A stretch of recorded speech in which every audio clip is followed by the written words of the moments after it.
Je voudrais tout de suite poser une question à l'un de nos invités. Bernard Murat, vous connaissez donc François Hollande depuis 20 ans. Que vous disait-il il y a 20 ans? Un jour, Bernard, j'espère être président de la République ou pas? Non, jamais. Enfin, je n'ai jamais entendu parler comme ça.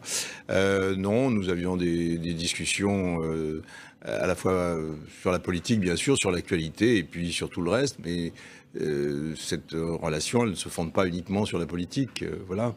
Et oui, c'est dans les années 80. J'étais en train de rechercher la date. C'est dans les années, la fin des années 80. Et Voilà. pour poser la question autrement, est-ce que vous avez pensé qu'il pourrait un jour devenir président de la République, même si lui ne vous l'a pas dit? Non, bien sûr.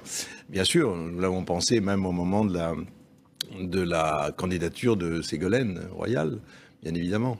Et je crois que comme beaucoup à la fois d'observateurs et puis d'amis, on a assisté quand même à cette espèce disons, de discussions comme ça muettes entre eux. Et je crois que la position, enfin, il était très très discret comme il l'est toujours sur ces questions-là, mais on pouvait supputer.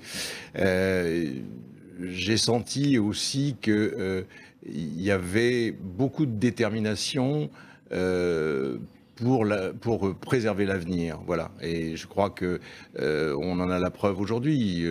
Voilà, c'est une histoire assez passionnante. Et exceptionnel. Et pourtant, est-ce que vous diriez que c'est un homme normal, avec ce destin qui, malgré tout, est exceptionnel? Est-ce que c'est un homme normal?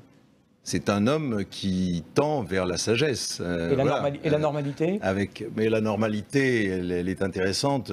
Si on s'en réfère à Shakespeare, on va trouver toutes les citations qu'il faut pour comprendre que le monde et l'histoire des hommes est un bruit et un tumulte raconté par un idiot.